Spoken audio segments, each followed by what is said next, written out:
तू है मर्ण, तू है रिक्त, तू है व्यर्थ।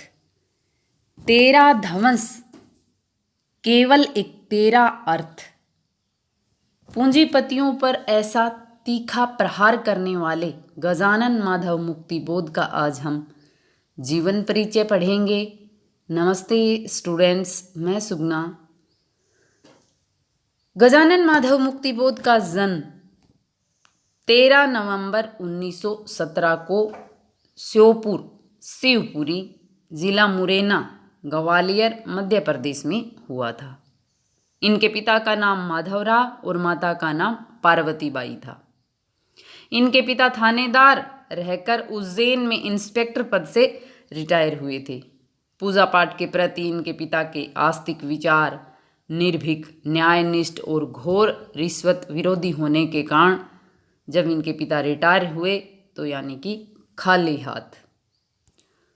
मुक्तिबोध की प्रारंभिक शिक्षा उज्जैन में हुई।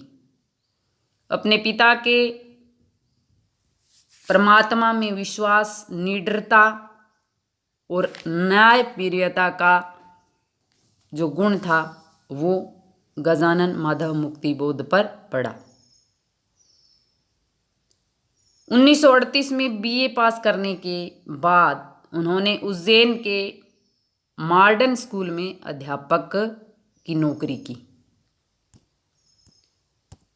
उन्होंने अनेक स्थानों पर अध्यापन कार्य किया। अर्थ संकट भी भोगा। आर्थिक तंगी के कारण गजानन माधव मुक्तिबोध ने कई गांवों में, कई शहरों में जो अध्यापन का काम था वो किया था। 1954 में एमए करने के बाद राजनांद गांव के दिग्विजय कॉलेज में प्राध्यापक पद पर ये नियुक्त हुए। मुक्तिबोध का विवाह माता पिता की इच्छाओं के विरुद्ध हुआ था, किंतु पत्नी के साथ उनका वैचारिक अनुकूलता नहीं हो पाई। उनकी पत्नी का नाम था शांता देवी।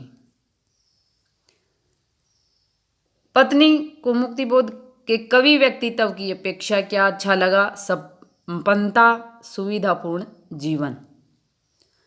लाड प्यार से पले मुक्तिबोध का शेष जीवन अभाव, संघर्ष और विपन्नता से कटा। उनके लेखन की बात अगर हम करें तो उन्होंने कहानी, कविता, निबंध, आलोचना, इतिहास आदि विधाओं में अपना साहित्य सृजन किया था।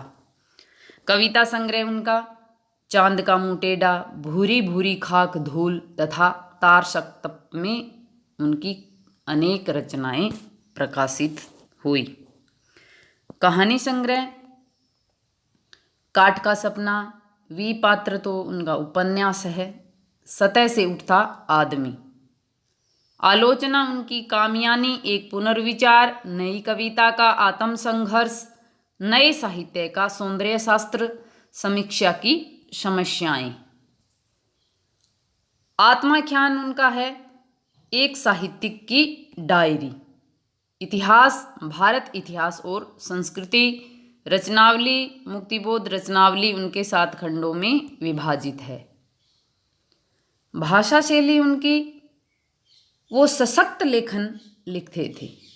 मुक्तिबोध का कवि व्यक्तित्व जटिल है। उनकी कविताओं में संवेदना के संश्लिष्ट रूप दृष्टिगोचर होते हैं। मुक्तिबोध की कविताओं में संपूर्ण परिवेश के बीच स्वयं को खोजना और पाना ही नहीं अपितु संपूर्ण परिवेश के साथ अपने को बदलने की प्रक्रिया का विचित्रण हुआ है। मुक्तिबोध अपने काव्यक्रम के प्रति बहुत ईमानदार रहे हैं। विशिष्ट काव्य शिल्प। मुक्तिबोध ने अपनी संवेदना और ज्ञान के अनुसार एक विशिष्ट काव्य शिल्प का निर्माण किया है। फैंटेसी का सार्थक उपयोग मुक्तिबोध की कविताओं में देखने को मिलता है। फैंटेसी यानी कि वास्तविकता से दूर काल्पनिक दुनिया जिसको हम कहते हैं, उसका वर्णन कवि ने बखूबी अपनी कविताओं में किया है। छोटे छोटे वाक्यांश का प्रयोग करते थे कवि। मुक्तिबोध ने अपनी काव्य में छोटे छोटे वाक्यांशों का प्रयोग किया है। अपने कथ्य को प्रभावशाली बना दिया है छोटे छोटे वाक्यों से। जैसे उदाहरण से हम समझते हैं, सहर्ष स्वीकारा है, संवेदन तुम्हारा है, बहुत ही छोटे छोटे वाक्य और प्रभावशाली।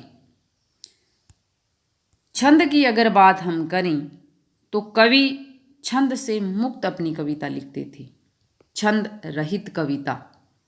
मुक्तिबोध ने अपनी कविता को छंदों के बंधन में नहीं बांधा। उनके काव्य में भावों का सहज प्रयोग है, अतः वे उसे छंद मुक्त रूप में ही प्रस्तुत करते हैं।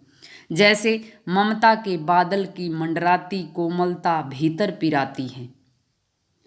विचारों का आवेग, मुक्तिबोध जी अपने विचारों को तीव्रता के साथ प्रकट करते हैं, उसमें व्यंग्य की झलक दृष्टिगोचर होती है। सहज सरल भाषा शैली का वो प्रयोग करते थे। मुक्तिबोध की कविता में विचार तत्व की प्रधानता थी, उसी के अनुरूप शब्दों का चयन करते थे।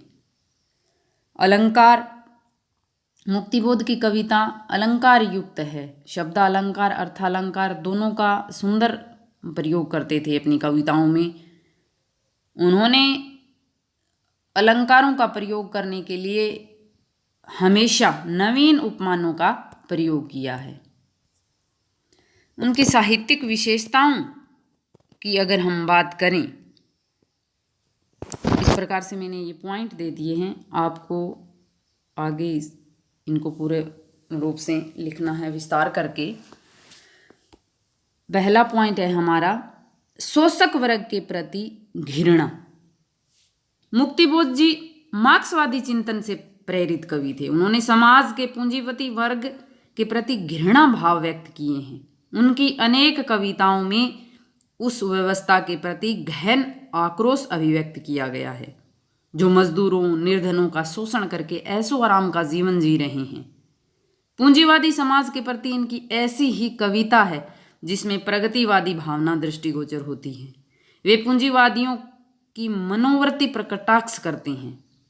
कवि शहरी सभ्यता को भी सुविधा भोगी वर्ग की देन मानते हैं। यहाँ एक और शोषक समाज की चमक धमक झूठी शान की जिंदगी है तो दूसरी ओर दीनहीन मजदूर वर्ग की विवस्थापूर्ण जिंदगी। इस दोहरी नागरिकता से परिपूर्ण जीवन पर कवि ने गहन आक्रोश व्यक्त किया है। शोषित वर्ग के प्रति सहानुभूति। मुक्तिबोध ने शोषक वर्ग के प्रति गहन आक्रोश तथा शोषित वर्ग के प्रति विशेष सहानुभूति प्रकट की है। कवि समाज के दीनहीन निर्धन लोगों को आर्थिक शोषण से मुक्त कराना चाहते थे। समाज का यथार्थ चित्रण, यथार्थ यानी कि सच्चा। मुक्तिबोध जी भ्रमणशील व्यक्ति थे, अतः उन्होंने समाज को बहुत नजदीकी से देखा, इसलिए उनके काव्य में समाज का यथार्थ बोध होता है। निराशा वेदना एवं कुंठा का चित्रण। मुक्तिबोध की प्रारंभिक रचनाओं में उनका व्यक्तिगत चित्रण हुआ है। इसी प्रवृत्ति के कारण उनकी अनेक कविताओं में निराशा वेदना कुंठा आदि का चित्रण भी हुआ है। मुक्तिबोध आजीवन संघर्ष करते रहे, उन्होंने पग पग पर ठोकरें खाई। इसी संघर्ष व वेदना के उनके काव्य में दर्शन होते हैं। कवि ने अपनी वेदना को संत चित्त वेदना इसलिए कहा है क्योंकि वे समाज की विसंगतियां शोषण वेदना को अपने भीतर घटित होते देखते हैं। उन्होंने आजीवन जिस वेदना कुंठा दुख पीड़ा को झेला उसी का सजीव चित्रण अपनी कविताओं में किया। व्यक्तिकता उनके काव्य की मुख्य विशेषता है। छायावादी कवियों की भांति मुक्तिबोध की अनेक कविताओं में व्यक्तिवादिता का भाव अभिव्यक्त हुआ है। इनकी व्यक्तिकता व्यक्तिगत होते हुए भी समाज उन्मुख है। तार सप्तक में संकलित इनकी कविताएं छायावादी भावना से ओतप्रोत है। वर्गहीन समाज का चित्रण।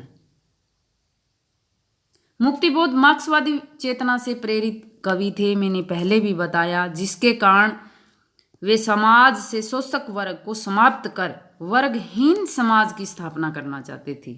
यही भावना उनकी अनेक कविताओं में प्रकट होती है। जहाँ वे पूंजीपति समाज का साम्राज्य समाप्त करना चाहते हैं, उनकी कविताएं जन विरोधी समाज व्यवस्था के विरुद्ध संघर्षशील है।